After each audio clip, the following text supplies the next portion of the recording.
This Pan-African chairman, Dr. David Musanga, he has come so hard on Nigerian government this time around. In fact, this time he really speak to them to the extent that they need to change and they need to know what they are doing concerning the issue of Nnamdi Kanu, the sentencing of Nnamdi Kanu, and the issue of Biafra and what is going on in Nigeria. He have started asking the government a lot of questions concerning what and what. Why is that they don't want the Biafran to breathe upon the whole thing, the whole killing, the whole fire that is going on in Nigeria, and still they are still holding Biafra not to be on their own country. So, in fact, in this video, you are going to hear a lot of what David Musanga said. He really said a lot of things. So, this our Biafran activist is going to explain to us, and the document, the file is sent to Nigeria, and his handle, the message he writes on his X, and that is Twitter. So where he sent a letter, a message to the Nigerian government, asking them the issue and the thing that has been going on between Nnamdi Kanu and the Nigerian government, and the kind of judgments Omotosho judged Nnamdi Kanu, that is not how a normal court used to judge. That is not how they used to do in a normal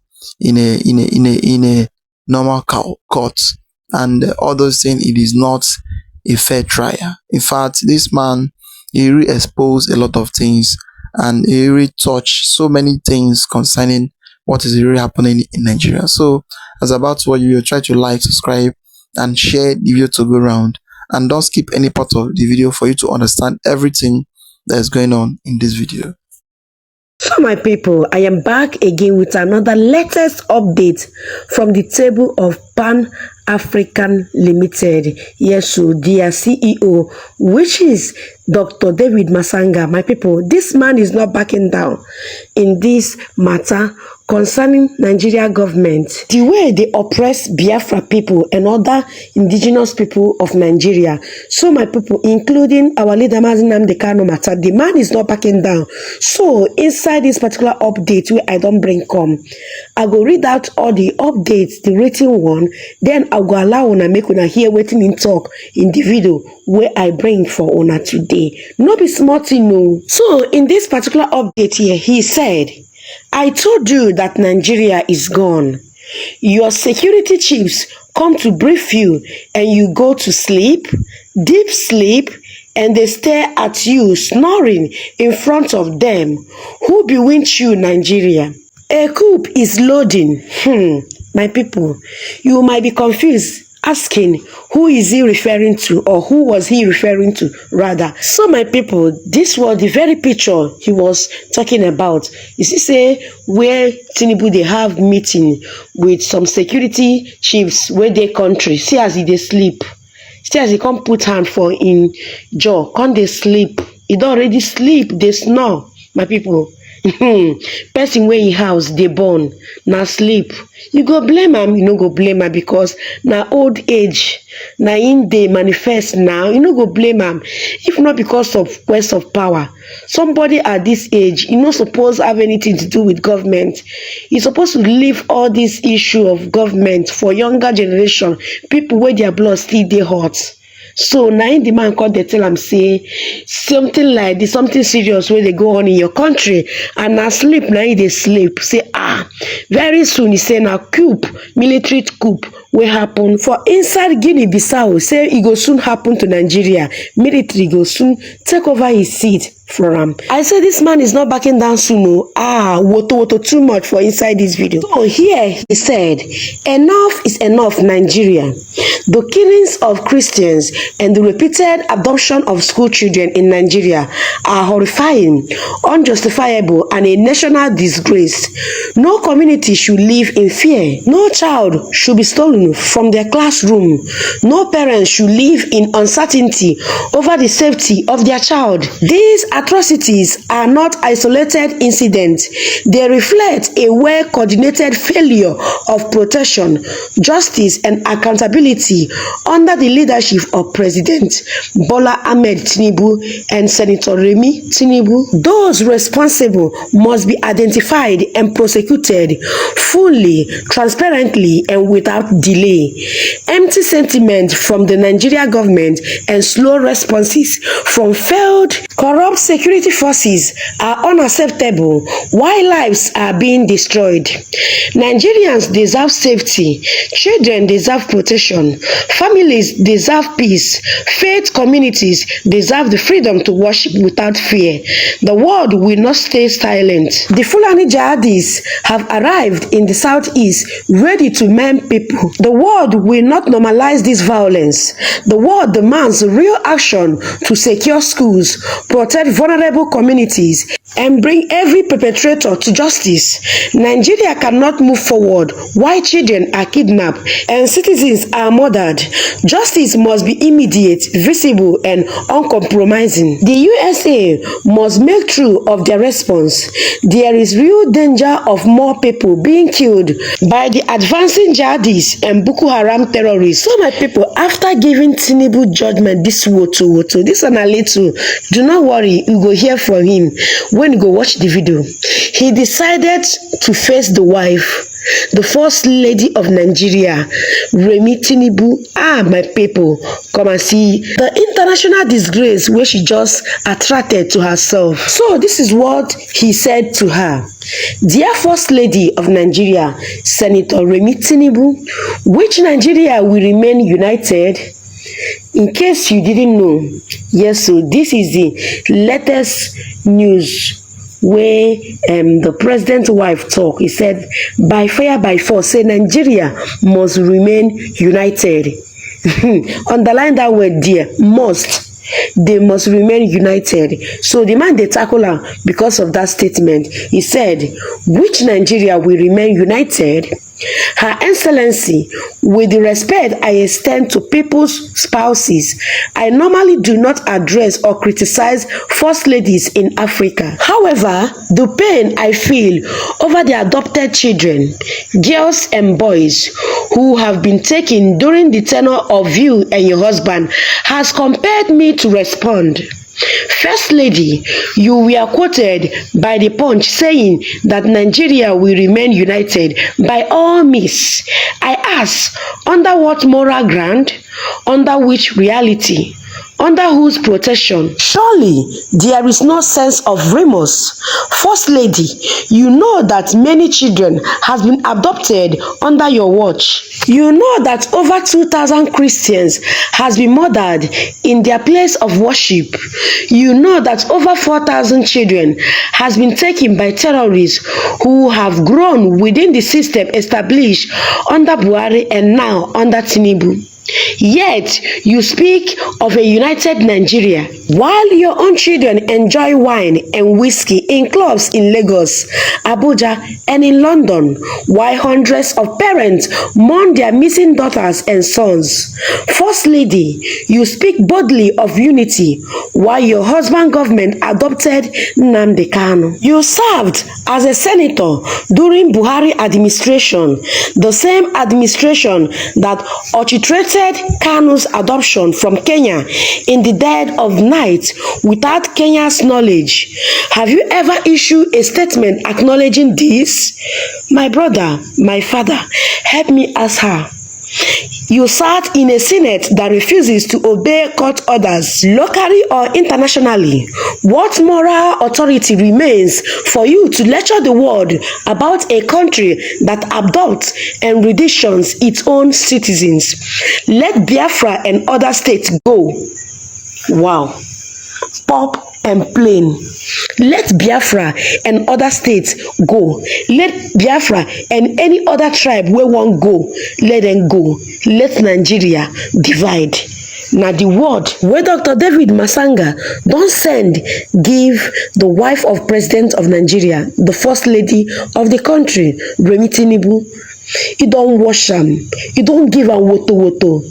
You don't open her crime book, read out her offenses one after the other, and ask her, what moral authority did she have to ask other tribe, whoever that want to leave the country, not to leave it, when he couldn't protect small children, when even people where they worship, they no fit do their worship in peace. They are scared of being kidnapped on daily basis. Every day in the country, parents are crying over the missing children, their missing children, to the point, say, right now, for many northern states, school, they don't close them. Until further notice, so they never know the time where they go reopen and back. Oh. Yet you get time, they talk, say by fire, by force, the country must remain united. Who you be? What authority do you have to make such statement? Now, what is this man, the Assam? So, my people, I go allow you to watch this video about Dr. David Masanga. Hear waiting in talk, my people, because right now, he don't mean Tinubu and his wife, oh, he don't mean them. Most especially for the people of Biafra, Nnamdi Kanu's case, where see they go on right now. So, my people, watch this video and hear waiting in talk about Biafra, about what they go on in the country, about the involvement of European leaders. May watch this video. Drop your opinion after watching it. Do not forget to like and share it. And in Paris, it's based in places like Abuja and Lagos. The fact of the matter is, and for that matter, Yaoundé as well, the fact of the matter is that we are witnessing a second wave of decolonization in Africa right now. Biafra, Amazonia, Somaliland are at the front line of a struggle for freedom. Religious freedom as well as simply personal, economic freedom, political freedom. The fact of the matter is, though, when we talk about that front line of colonialism, Biafra, Amazonia, Somaliland, we're also talking about a response to genocide. The fact of the matter is, when we look at the modern history of Biafra, and we see some of the key figures represented on this podium, and it's so appropriate that we're sitting here in a room dedicated to Veterans Affairs, to honor the veterans of the Biafra struggle. The fact of the matter is that they did not start the struggle for Biafran rights. Nigeria did. Nigeria has agency. They have decision making. No one forced Nigeria to undertake the pogroms of 1966. That was a decision that was made in Lagos.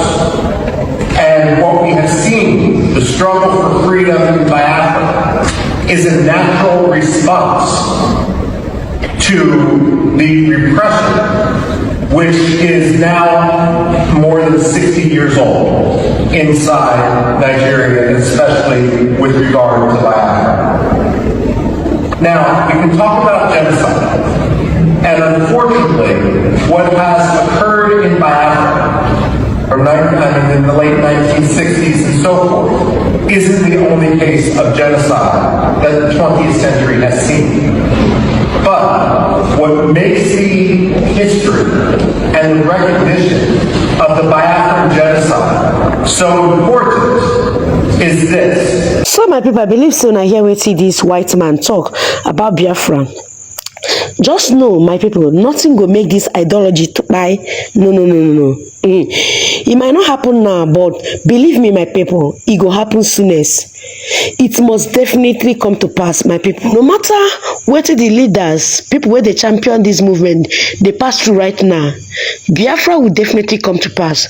So, my people, I want you to take your time and watch this interview where Dr. David Masanga explained things where they go on in Nigeria and also stated the reason why Nigeria no fit remain as one, why Biafra must regain their freedom. Watch this video, learn one or two things from wetin he talk, and drop your own opinion. Now our focus now to West Africa. The region continues to grapple with a complex mix of political transitions, security threats, democratic tests, and human rights concerns. And our regular commentator who's watching events in the region, as always, is political scientist and conflict resolution analyst, Dr. David Matsanga. So good to talk to you. So good to have you on the program. Welcome.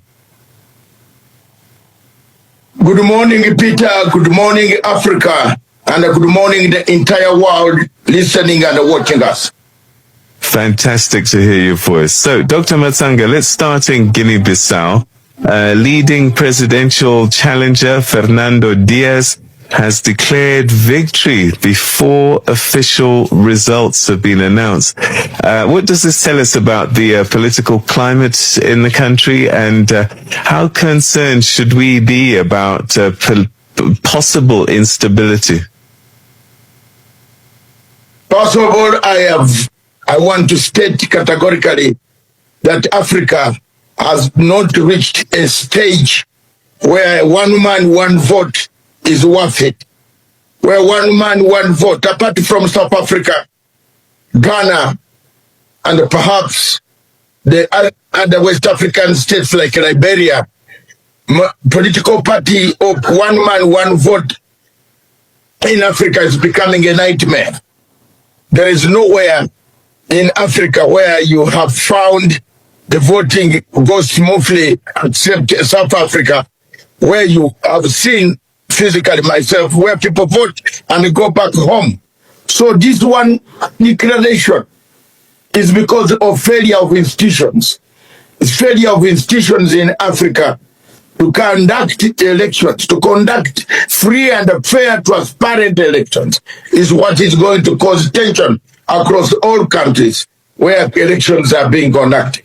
And we expect another problem, a tension, maybe even it reaches to a point where the army has to step in, because you know Guinea-Bissau is a very, very slippery place when it comes to military coups since the assassination of Amir Cabral. So a story to watch for sure in the coming days. Let's move to Nigeria. I know that you have hardly anything positive to say there about Nigeria, but there are growing concerns about media organizations, declining press freedom. What do you think fueling this concern, and what does it mean for Nigeria's democracy? I don't know what you call democracy, Peter, but there is no democracy in a place called Nigeria. In political science, we call this type of state is a country without a country, a state without a state. That means all institutions in Nigeria have collapsed. They have gone kaput. There is nothing that you can say. Which type of country is this, where you think the media can be respected when human rights are not respected, when children, young girls are being abducted, boys are being abducted? They come in a classroom and you have left your child in a class. You don't find your child. All over the whole place, human rights in Southeast. This country should go to its places. This country is Yugoslavia of Africa, of Europe. This country Yugoslavia caused us all these type of problems in Europe until it was separated and removed from each other. Europe is stable. Countries have developed out of Yugoslavia. Nigeria was put together forcefully. Nigeria's behavior does not match the North, does not match the South. The West does not match the East. Let them go. They cannot hold it together. And Africans fear to talk about this. Oh yes, this David Mutanga is a good man. He's a good man. If you hear his voice, his talk, the way he talk about to address things happening in Nigeria, even though the Europe, the EU, the world leaders and the ECOWAS that they used to claim, they don't used to talk much about Nigeria. But if you listen to David Mutanga, he really talks how the African will be okay and how other countries in Africa will be okay, mostly in Nigeria. Because what is really happening in Nigeria is, in fact, it has tired everybody. There is nobody that is happy in Africa. But the wicked leaders and the kind of leader we have in Africa, in Nigeria, they will be claiming that Nigeria is indivisible, Nigeria is unnegotiable, Nigeria is this, Nigeria is that. But there is nothing. There is nothing still living. There is nothing still working in Nigeria, because Nigeria, as it is today now, it is now called a failed state in everywhere. So it is time for the president, for the Senate, and for the House of Rep to call together to renegotiate if Nigeria can still remain as one country, or else let the people who say they want to go, who say they want to leave, let them leave and become their own country. That is the only solution for the country. And the system which Nigeria is being built on, it is a system that it will be very difficult for any country to move forward with that system. It is very difficult because the way it is, nobody, nothing, nowhere is working. Nowhere. So I would like to hear your comments down below. Like, subscribe, and share the video to go and let others see things happening in the country. And thank you for watching.